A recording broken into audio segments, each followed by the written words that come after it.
যে সম্পর্ক টিকিয়ে রাখার জন্য আপনাকে হাতে পায়ে ধরতে হবে, দিনরাত আহাজারি করতে হবে, সে সম্পর্কে বিচ্ছেদ ঘটানোই উচিত। আপনি ফোনের পর ফোন, কলের পর কল, দিনের পর দিন দিতে থাকবেন, মেসেজের পর মেসেজ দিয়ে যাবেন, আর আপনাকে সে ইগনোর করতেই থাকবে। এটাকে যদি আপনি ভালোবাসা বলে থাকেন, তাহলে নিশ্চিত থাকুন আরও কয়েক বছর পর আপনাকে কাঁদতে হবে।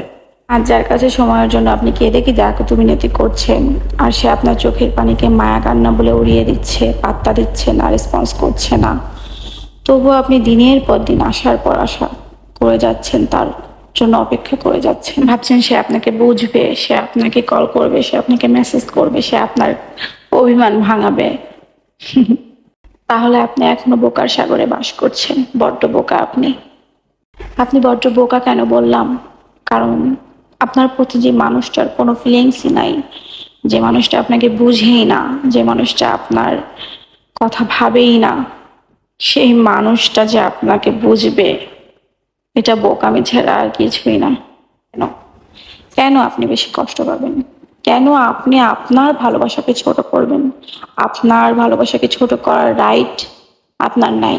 আপনার ভালোবাসা আপনার কাছে অনেক কিছু, যে ভালোবাসা পাওয়ার যোগ্যতা সেই মানুষটার নাই, যে মানুষটা আপনাকে বুঝেও না, আপনাকে জানার চেষ্টাও করে না, আপনাকে কষ্ট ছাড়া সে আর কিছুই দিতে পারে না। তাহলে কার জন্য এত কষ্ট পাওয়া, কার জন্য এত কান্না? যে আপনাকে ভালোবাসে তার কাছ থেকে সময় চেয়ে নিতে হয় না, তাকে ভালোবাসা শেখাতে হয় না, তাকে বোঝানোর ট্রাই করতে হয় না। ভালোবাসা মন থেকে আসে, আবেগ থেকে আসে। সবাই ভালোবাসার মর্যাদা দিতে জানে না। কেউ কেউ জীবনে আসবে, আবার আপনাকে ঠকিয়ে দিয়ে চলে যাবে, অগাধ বিশ্বাসের কথা বলে, অগাধ ভরসার কথা বলে। যদি আপনার জীবনে এমন কিছু হয়ে থাকে, ভাঙতে দিন, কিন্তু আপনি নিজে ভেঙে পড়বেন না। তার কাজটা সে করে চলে যাবে। মনে রাখবেন, আপনার থেকে চলে যেতে পারবে, কিন্তু উপরে একজন আছে, তার থেকে না। তার